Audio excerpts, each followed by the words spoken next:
வணக்கம் தலைவான் இவருக்கும் இனிய வணக்கம். தமிழகத்துல டிஆர்பி மற்றும் பள்ளி கல்வித்துறையில வந்திருக்க மிக மிக முக்கியமான தகவல்களை பற்றி இந்த ஒரு வீடியோவின் வாயிலாக நாம பார்க்கலாம்.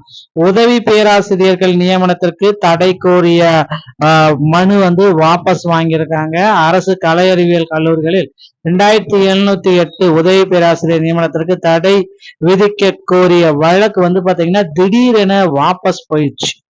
சோ இதுல என்ன நடந்திருக்கு, உதவி பேராசிரியர்களை மீண்டும் பாத்தீங்கன்னா தேர்வுகள் வைப்பாங்களா மாட்டாங்களா அப்படின்னு நிறைய பேர் நிறைய கேள்விகளோட காத்துட்டு இருக்காங்க. சோ அவங்களுக்கு எல்லாத்துக்கும் ஒரு பதில், சிறந்த பதில கொடுத்துட்டாங்க. வழக்கை வாபஸ் பெறுவதாக பாஜகவை சேர்ந்த நாகராஜன் தரப்பில் கூறியதாக உயர்நீதிமன்றம் இந்த தகவலை நமக்கு வெளியிட்டிருக்குங்க. சோ இதுதான் தற்சமயம் நமக்கு வந்திருக்கு அந்த ஒரு மிக மிக முக்கியமான கல்வி செய்தியில.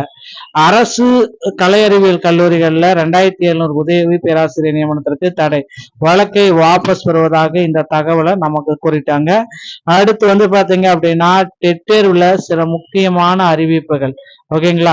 சோ கண்டிப்பா பள்ளி கல்வித்துறையில இந்த ஒரு பட்ஜெட் தாக்கல் ஆகஸ்ட் 5ஆம் தேதி பள்ளி கல்வித்துறையில ஒரு மிகப்பெரிய அளவுல பட்ஜெட் தாக்கல் இருக்கு. சோ இந்த பட்ஜெட் தாக்கல்ல ஆசிரியர்களுடைய மொத்த காலி பணியிடங்களுடைய எண்ணிக்கை வெளியிட போறாங்க. சோ அப்பதான் தெரியும் 18,000 ஆசிரியர்களா 28,000 ஆசிரியர்களா எவ்வளவு வேகன்சிஸ் இருக்கு. சோ நிறைய பேர் சொல்றாங்க டிஆர்பி மூலம் இந்த ஆண்டுல 18,000 ஆசிரியர்கள் நிரப்பப்படும், அமைச்சர் சொல்லிட்டாரு, ராஜ்மோகன் சொல்லிட்டாரு, பார்த்திபன் சொல்லிட்டாரு. இப்படி பாத்தீங்கன்னா ஒரு பக்கமா இவங்க ஒரு பக்கம் பேசிட்டே இருக்காங்க. ஆனா உண்மையான தகவல்கள் என்ன? ஆசிரியர்கள் ஒரு பக்கம் இந்த டெட் தேர்வுல நியமன தேர்வுல பாஸ் பண்ணிட்டு போஸ்டிங் போடாம இருக்கிற ஆசிரியர்கள் ஒரு பக்கம் போராட்ட காலத்துல குதிச்சு போராடிட்டு இருக்காங்க. சோ டெட் தேர்வுடைய முடிவுகளை வெளியிடுறதுக்கு தடையும் வச்சுட்டாங்க. காமன் டெட்டோடைய நோட்டிபிகேஷன் எப்போ வரும்னு பார்த்தா அதுவும் நோட்டிபிகேஷன் வரல. மத்த யூஜிடிஆர்பி உடைய பிஜிடிஆர்பி உடைய நோட்டிபிகேஷன் வரும் அப்படின்னு பார்த்தா அதுவும் வரல. சோ டோட்டலா பாத்தீங்க அப்படின்னா ஆசிரியர் தேர்வு வாரியத்துல கவுன்சிலிங் கூட மட்டும்தான் நடக்குதே தவிர மீது எல்லாமே அப்படியே ஹோல்ட் ஆயிடுச்சுங்க. சோ இதெல்லாம் எப்ப நடத்தி முடிப்பாங்க அப்படின்றது எல்லாருக்குமே ஒரு தெரியாத ஒரு புரியாத புதிரா இருக்கு பள்ளி கல்வித்துறையில.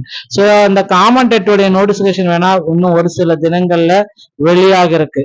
ஓகேங்களா? தமிழக பட்ஜெட்ல இந்த எஸ்ஜிடி பிடி பிஆர்டி உடைய வேகன்சிஸ் பாத்தீங்கன்னா அதிக அளவுல இருக்கும் அப்படின்ற ஒரு நம்பிக்கையோட இருக்கலாம். சோ இந்த மறு நியமன தேர்வின்றி ஆசிரியர்களை நியமனத்திற்கு உண்டான ஒரு அறிவிப்பை வெளியிட போறாங்க.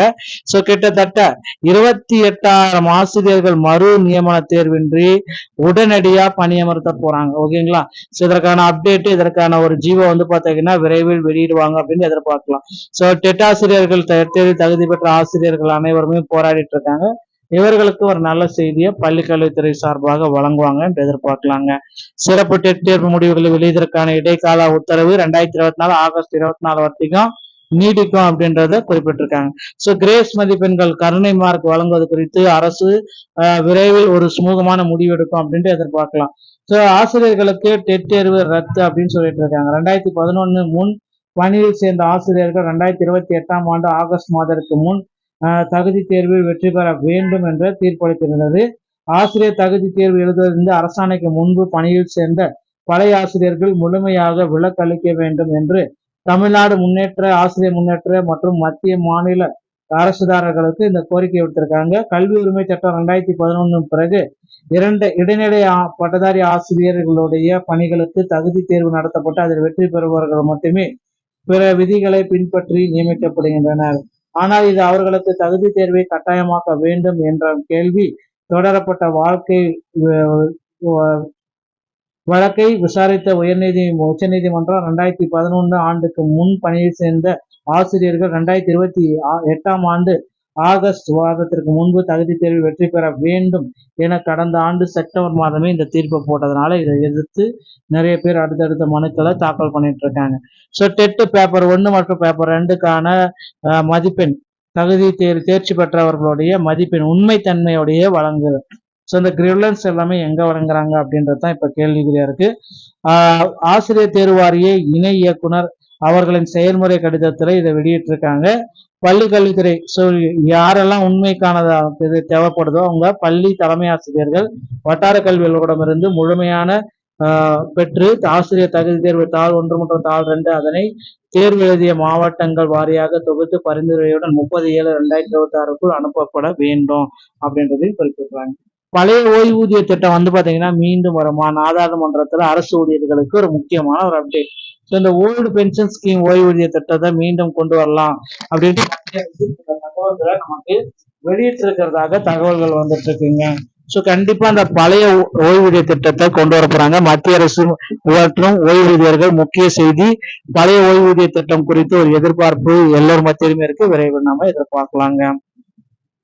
அரசு பள்ளி மாணவர்களுடைய மனநலம் காத்த உளவியல் ஆலோசனை திட்டம் மீண்டும் உயிர் வரணும் அப்படின்னு சொல்றாங்க. கோவை டவுனால் அருகே அமைந்துள்ள முதன்மை கல்வி அலுவலகத்தின் நுழைவாயில் பகுதிகளில் உளவியல் வாகனம் நிறுத்தப்பட்டது. இந்த வாகனம் பல ஆண்டுகளாக இயக்கப்படாமல் பராமரிப்பின்றி தூசு படர்ந்து காணப்படுகிறது. குறிப்பிடத்தக்க ஒரு விஷயங்க.